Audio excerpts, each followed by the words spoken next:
출애굽기입니다. 두 번째 성경이죠.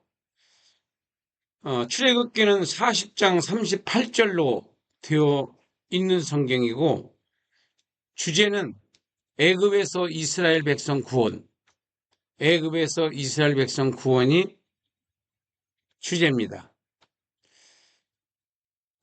출애굽기를 개관을 해보면은 대단원을 세 가지 주제로 나눌 수 있어요. 1장부터 12장 36절까지가 애굽에서의 사건들이고, 두 번째는 12장 37절부터 19장 2절까지가 애굽에서 시내산까지, 그리고 세 번째가 시내산에서 있었던 일들, 그 시내산에서 있었던 일들이 이게 세 번째인데, 첫 번째 애굽에서의 사건들을 네 가지로 설명을 해보면은, 첫째가 1장부터 4장까지 모세의 부르심입니다. 모세를 하나님께서 부르셨고, 그리고 5장부터 7장까지는 바로와 모세와의 대결이 본격적으로 이루어지고, 세 번째는 9가지 재앙을 통해서 바로 왕을 무릎을 꿇리는 그런 장면인데, 끝까지 거짓말을 합니다. 그러나 마지막으로 6월절 사건을 통해서 장자가 죽음으로 거기서 이제 굴복을 하고 이스라엘 백성들을 내보내기로 약속을 합니다. 여기까지가 애굽에서 있었던 일들이에요. 두 번째는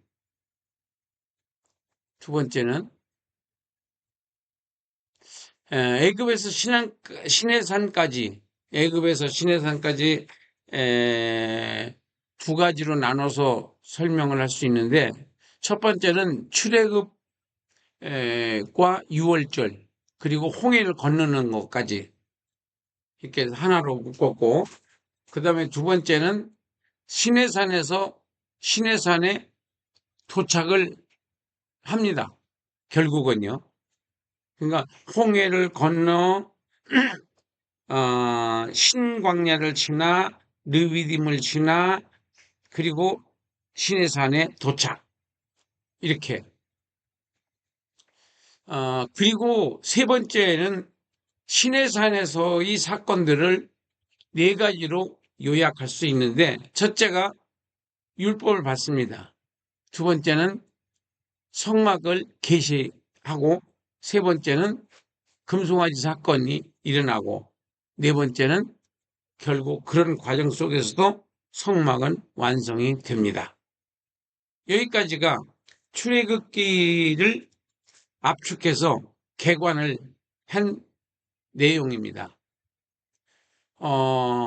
그 다음에 이제 우리가 해석을 잠깐 들어가 보면은, 모세는 애굽의 노예였던 이스라엘을 구출을 해요. 근데 그 뒤에는 누가 계시느냐? 하나님이 계시는 거예요. 그래서 1장부터 12장은 애굽에서 이스라엘이 어떤 환경이었었느냐를 설명을 하는데, 이것을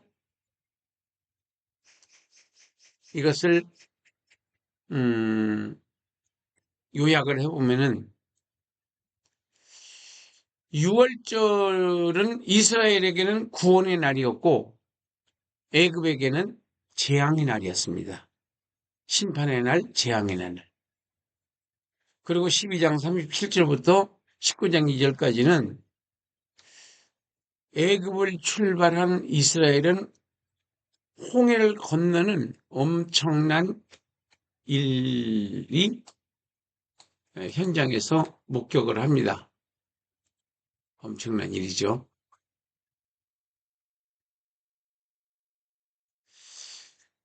그리고 이제 세 번째가 시내산에서 율법 언약을 맺고 성막을 완성하는데, 여기서 우리가 한 가지 짚고 넘어갈 거는, 이 언약이 어디서부터 출발했느냐 하면은 바로 아브라함과 하나님과의 언약입니다. 그래서 우리가 창세기를 잘 이해를 해야지 나머지 성경들이 풀어진다. 그렇게 말씀을 드렸던 거예요.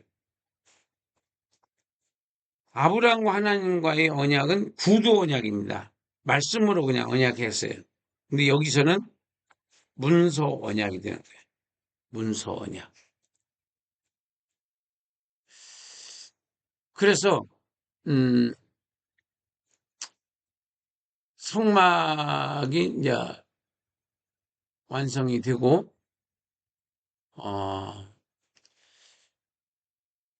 그리고 하나님을 성막이 뭐냐면 하나님을 어떻게 섬기는지 이런 것들을 하나님과 이제 하나님께 주신 계시대로 지어서 이제부터는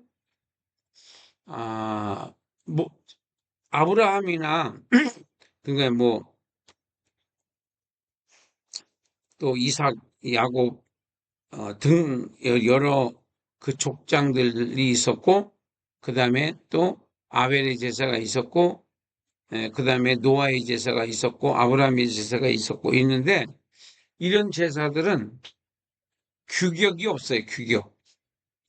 근데 이 출애굽기에서는 이제 그 언약을 구체적으로 언약을 맺고, 그리고 규격화시키는 거예요.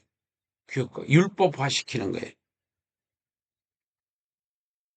이제 여기서부터는 이제 가족 단위에서 이제는 민족 나아가서 이제 나라를 세우기 위해서는 법이 있어야 되잖아요.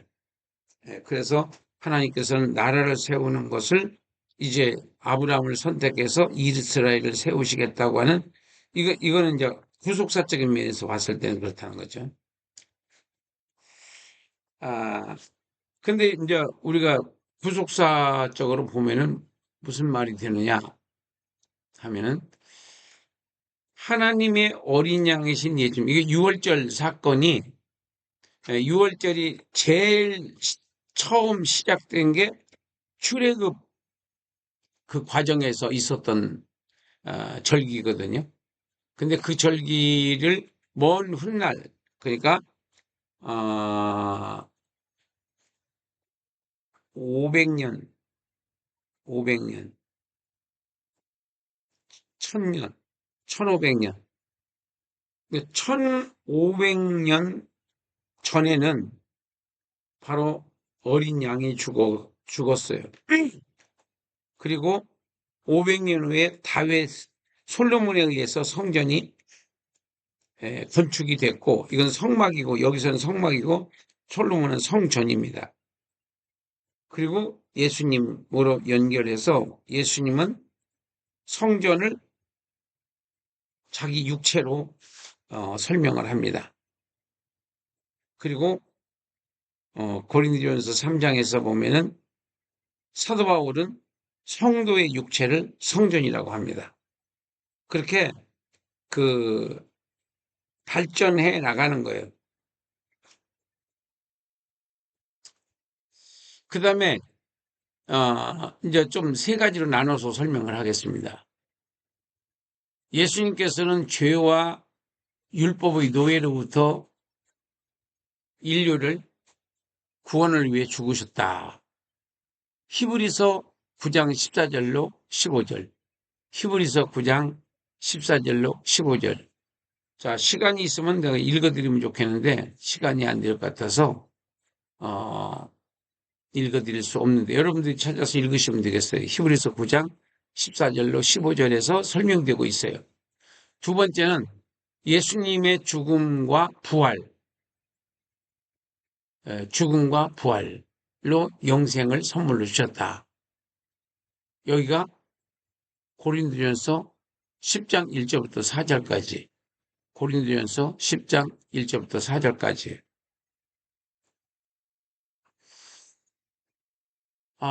이것이 홍해를 건너는 장면을 침례를 받는다고 해석을 하고 있어요. 홍해를 걷는 장면을. 사도 바울이. 고린도전서 10장 1절부터 4절까지 나와 있어요. 그 다음에 세 번째는 예수님의 새 언약으로 자기 백성들의 자유를 선포하셨어요. 그 자유가 뭐냐? 이게 요한복음 8장 36절, 갈라디아 5장 1절.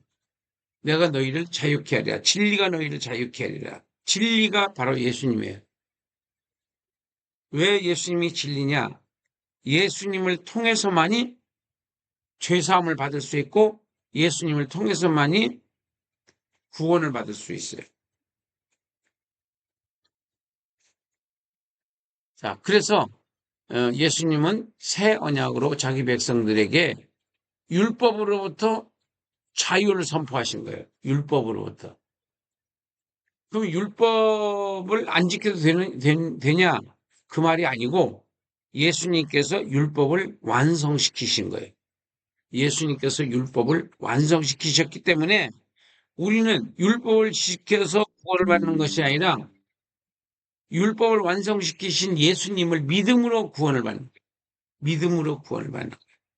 그러니까 구약 때도 율법을 지켜서 구원을 받는 것이 아니라 율법을 주신 하나님을 믿음으로 구원받을 수 있는 거예요.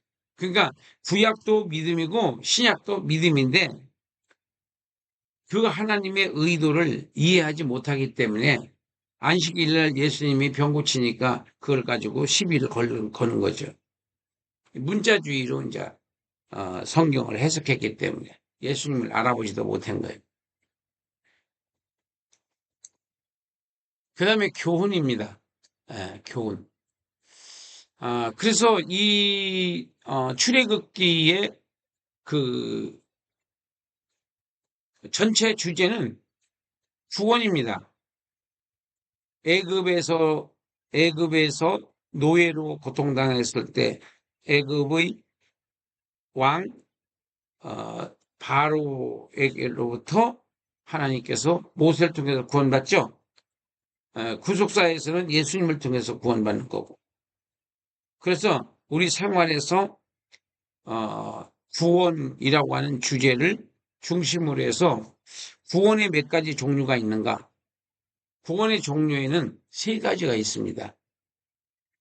자, 이것을 우리가 구원론에서 평신도 조직신학에서 구원론에서 우리가 공부를 하면 좋지만 그렇게 지금 일단은 책별로 나가니까 이 출애굽기의 전체 주제는 구원이다. 그럼 구원에는 몇 가지가 있느냐? 세 가지가 있어요. 첫 번째는 영생 구원이라고도 하고 신학적인 면에서 칭의 구원이라고도 해요. 이것은 바로 거듭남. 로마서 10장 9절에서 마음으로 믿어 의에 이르고 입으로 시인하여 구원에 이른다. 입으로 시인하는 게 중요한 거예요. 이건 입으로, 마음으로 두 가지입니다. 마음과 입으로 우리가 이 구원을 받을 수가 있어요. 그런데 구원을 받았는가라고 하는 확인이 있어야 돼요. 확인. 진짜 구원 받았는가 내가. 이것은 두 가지를 확인할 수 있어요. 첫 번째는 육신 구원인데 육신 구원이 뭐냐? 마태복음 8장 25절로 27절에 보면은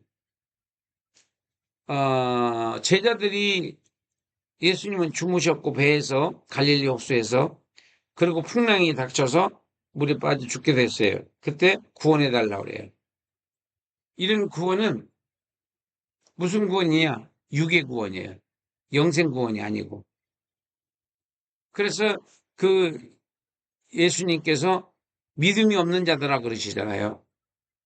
왜 두려워하느냐? 예수님이 나와 함께 하신다고 하는 것이 믿어지는데 믿어지면은 왜 이렇게 두려워하느냐? 내가 여기 있는데. 이건 많은 우리한테 메시지를 던져주고 있는 거예요. 저도 어떨 때 이렇게 불안할 때가 있거든요. 두려울 때가 있어요. 그럴 때 예수님이 나와 세상 끝날까지 함께 하신다고 그러는데, 아, 왜 내가 두려워하지? 그럴 때 예수의 이름으로 이 두렵게 하는 마귀를 쫓아내고 예수님의 말씀을 선포하는 거예요. 그렇게 해서 그 불안을 내쫓을 때도 있습니다. 세 번째는 성화구원입니다. 성화구원은 마태복음 24장 13절부터 13절, 마태복음 24장 13절, 마태복음 24장 13절, 성화구원입니다. 성화는 성숙해진다, 자라난다, 그리고 면류관을 향해서 가는 성도들이 면류관만 바라보고 이 세상을 살아가는 거예요. 이 땅의 것을 뭐 좋은 옷, 좋은 음식, 좋은 집, 좋은 자동차 이런 것에 마음 팔릴 사이가 없습니다. 우리는 천국에서 상가는 일에 전력을 다해야 돼. 전력을 다해야 돼.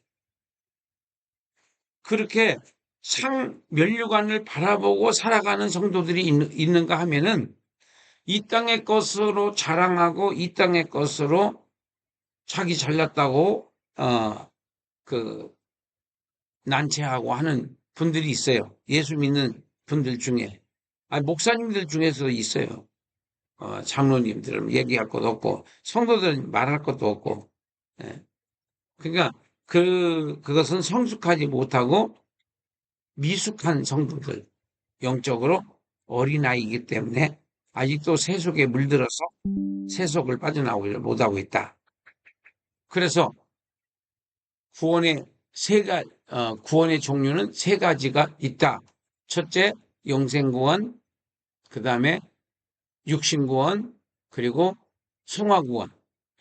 영생구원은 로마서 10장 9절이고, 육신구원은 마태복음 8장 25절로 27절이고, 성화구원은 마태복음 24장 13절입니다. 끝까지 견디는 자는 구원을 받으리라.